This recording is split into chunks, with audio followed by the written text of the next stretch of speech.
मुरुड अलिबाग मतदारसंघाचे आमदार महेंद्र दळवी यांच्या कार्यकिर्दीवर विश्वास ठेवून रोहा तालुका शिवसेना प्रमुख ॲडव्होकेट मनोज कुमार शिंदे यांच्या उपस्थितीत रोह्यातील असंख्य तरुणांचा शिवसेनेत जाहीर प्रवेश झाला।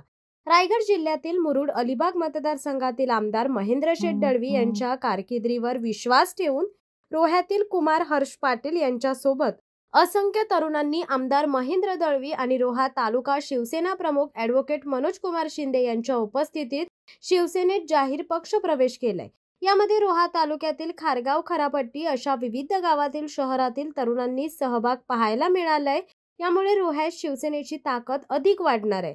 या निमित्ताने रोह्यातील युवा नेते कमी पडतात की काय असा सुद्धा प्रश्न उपस्थित होत आहे। आमदार महेंद्र दळवी यांनी नाव न घेता रोह्याच्या नेत्यांनी कायम अन्याय केलाय। रोह्याच्या नेत्याच्या छत्रछायेखाली कधीही कोणीही मोठा झालेला नाही अशी टीका तटकरेंवर केली। त्याचप्रमाणे मी शेतकरी कामगार पक्षाचा रेकॉर्ड मोडून एकदा नाही तर दोनदा आमदार झालो तर यापुढेही मीच पुन्हा आमदार होईन असा विश्वास व्यक्त करत युवकांना मार्गदर्शन केले।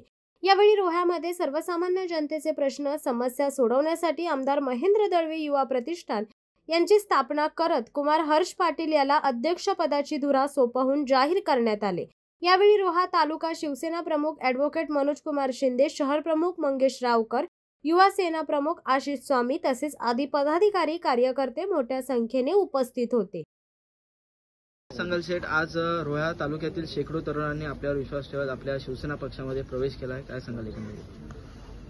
हर्ष पाटील सारखे एक उभतं नेतृत्व माझ्या जेव्हा संपर्कात आलं आणि एकंदर रोह्याचा पॉलिटिकल हिस्टॉरिकल असा प्रवास त्यांनी मला सांगितला, त्यानंतर मी असा विचार केला की यार खरं आहे आणि त्यांनी इच्छा व्यक्त केली की माझ्या नावाने प्रतिष्ठान स्थापन करून रोह्यामध्ये विशिष्ट सगळ्या तरुणाला एकत्र घेऊन खूप छान पद्धतीने त्यांना लोकांची सेवा करायची आहे असं त्यांनी सांगितल्यानंतर आजचा हा दिवसाचा खरा अर्थाने प्रवेश होतोय। असंख्य कार्यकर्ते जे आहेत त्याला मानणारे जाणणारे त्याच्या संपर्क आलेले सगळेच जे शिवसेनेवर प्रेम करणारे आहेत आणि त्यांचाच खऱ्या अर्थाने प्रवेश होतोय याचा सगळ्यात जास्त आनंद आहे। महाराष्ट्र राज्याचे माजी मुख्यमंत्री आताचे उपमुख्यमंत्री शिंदे साहेब यांच्या कार्यपालनावर विश्वास ठेवून आणि आमचे रोह्याचे तालुका प्रमुख आदरणीय ॲडव्होकेट शिंदे साहेब यांच्या कार्यपालनावर विश्वास ठेवून खऱ्या अर्थाने त्यांनी आज प्रवेश केला आहे। त्याचा सगळ्यात जास्त आनंद आहे आणि मला असं वाटतं की रोह्यामध्ये एक चांगला कार्यक्रम आम्ही 15 ऑगस्टला कृष्ण जन्मदिवशी घेतोय प्रो दही हंडीचा आणि मला असं वाटतं त्या दिवशी खऱ्या अर्थाने रोह्याची हंडी आम्ही फोडणार।